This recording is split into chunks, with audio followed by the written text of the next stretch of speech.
hormonal therapy and prostate cancer, a historical review from Europe. Well, Europe is that country that you all know.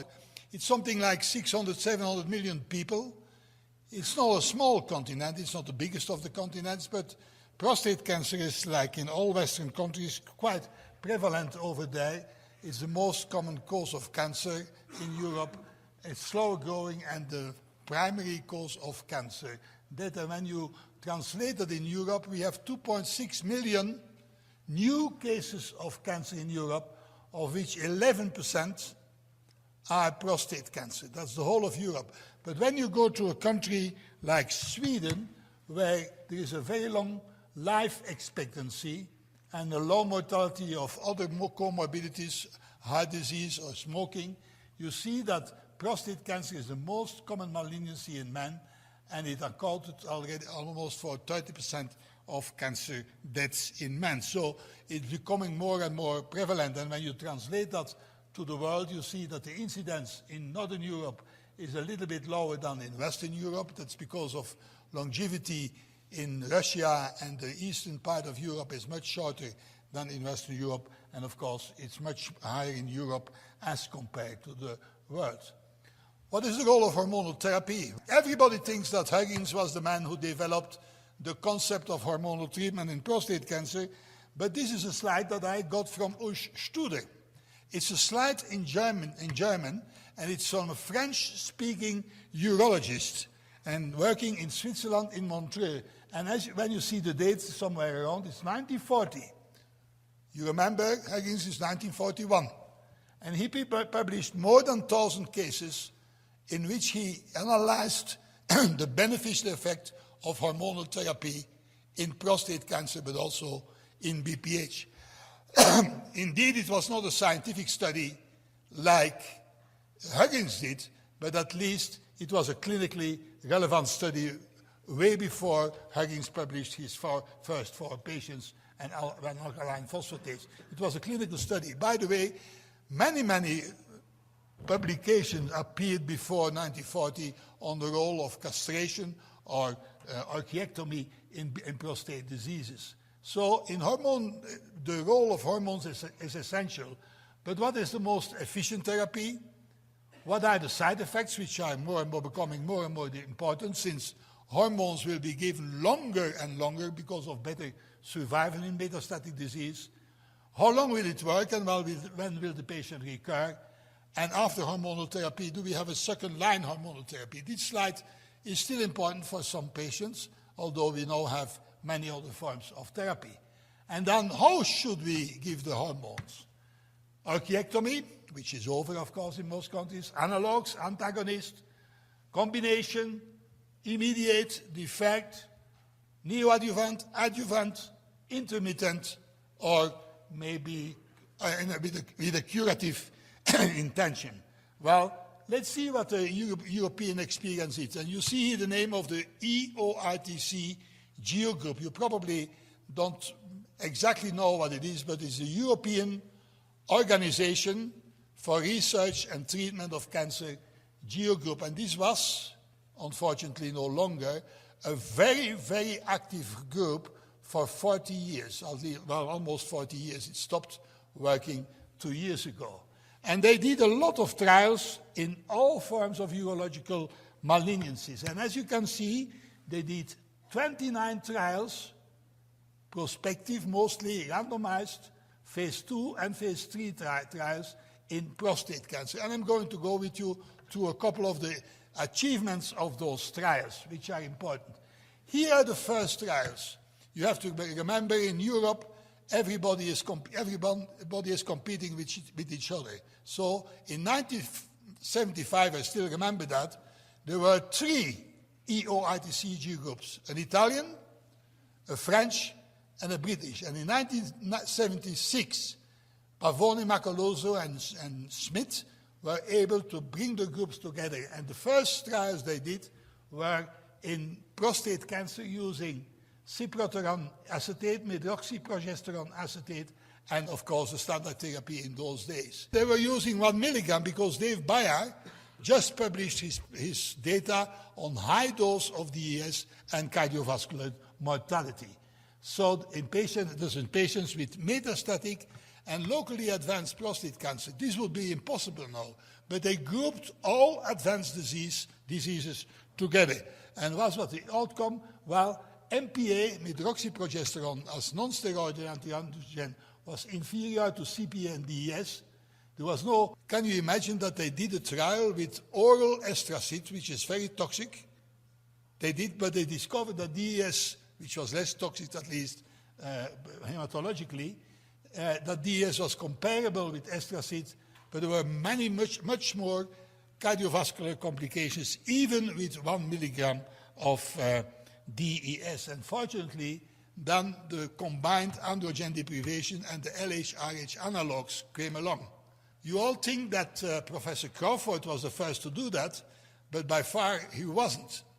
Combined androgen deprivation was already explored in 1980, long before LH-RH agonists were available, in a study by the EUITC combining orchiectomy, so castration, orchiectomy with a non-steroidal anti-androgen and DES. This was the first ever trial of combined androgen deprivation versus simple castration. And then, of course, you had the trial from the Vogt with buserelin, then the trial with Zoladex from Louis Denis, and then the comparison whether flutamide is better, non-steroidal anti-androgen is better than a steroidal anti-androgen. Well, let's look quickly what came out. Short-term CPA in the trial with orchiectomy could prevent flare. That was clear, and that was something which was in many other trials confirmed. When you compare orchiectomy and orchiectomy with CPA, a non-steroidal anti-androgen, and DES, there was no advantage. Orchiectomy and buserelin, that was daily injections in those days, and CPA, no difference. But the study was underpowered. However, when you look at the first really combined androgen deprivation with a non-steroidal anti-androgen, the Louis Denis trial, there was initially not, but after a long-term evaluation, there was a superiority of continuous combined androgen deprivation over short-term androgen, non-steroidal anti-androgen use. And the question was, is flutamide therefore superior to cyproteron acetate? It was suggested by a meta-analysis, but there was a study, Fritz Schröder, the big man of the screening trial in Europe. Fritz Schröder did a trial in 1989 and did not find any difference between flutamide and cyproteron acetate in a head-to-head comparison. In the combined androgen deprivation trial, there was a larger benefit in better prognosis factors patients, but the effect was only discovered, could only be seen after 1.5 years. And the other trial using buserelin and short-term cyproteron acetate, this trial did not show any difference in favor of the combination, but the trial was most likely underpowered. This is the trial. Here is the comparison of cyproteron acetate as compared to flutamide, right, in a head-to-head, and there was no difference in progression-free survival, overall survival, and also no difference in sexual side effects, which was in those days very, very surprising, because there are much more progesterogenic effect and oestrogenic effect from cyproteron acetate as compared to flutamide. But I think it's also a question of analysis. So in the trials of the EUITC, PA is comparable to a non-steroidal anti-androgen. Because flutamide was doing so well, then basically the company and the Swedish and Scandinavian guys were looking at monotherapy in Europe. And that's a huge trial. There were more than 3,000. This is an analysis of 1,453 patients in Scandinavia, where they looked at monotherapy in patients with metastasis and without metastasis. with metastasis, monotherapy was inferior to traditional castration therapy. In non-metastatic disease, monotherapy was comparable with respect to survival compared to traditional castration. And that's the reason, and still is, why in Europe many patients with asymptomatic, non-metastatic advanced disease are treated with monotherapy with 150 milligram bucrolitamide, although I think that 50 milligram bucrolitamide is exactly the same. Here are the two curves, metastatic disease. You see a difference, non-metastatic disease, published by Iverson and Tyrell.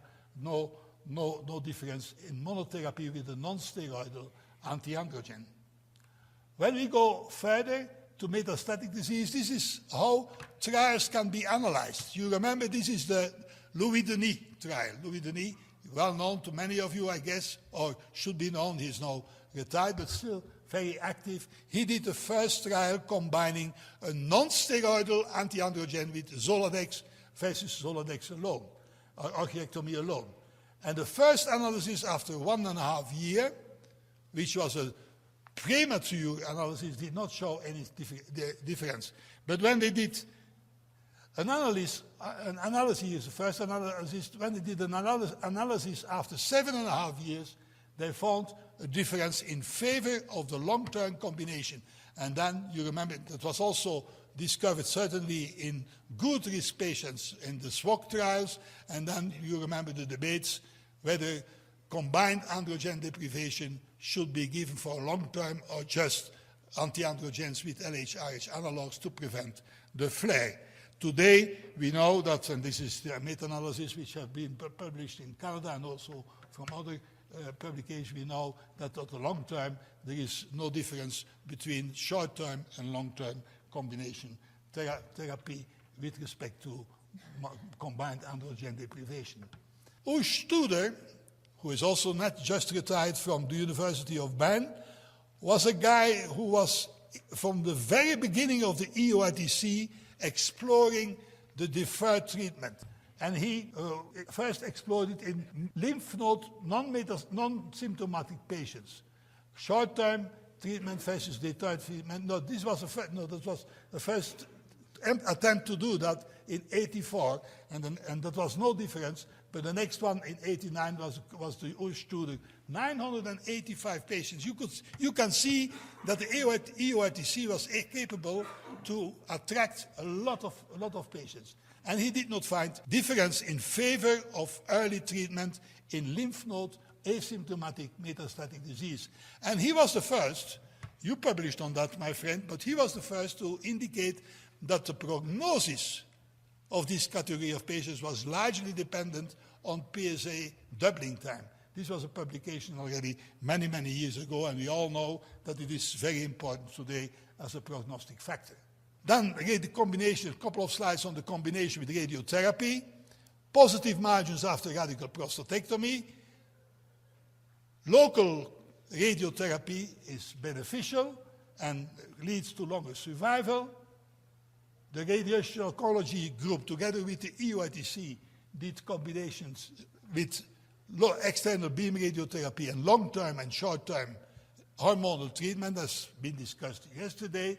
And of course, there was an advantage for long-term combination. And then, of course, the BOLA studies, which were duplicated also in the United States, indicated that long-term hormonal treatment is beneficial when you have a locally advanced disease without metastasis that qualifies for hormonal treatment and radiotherapy, as you can see here, 36 versus 6 months in favor of the 36 months.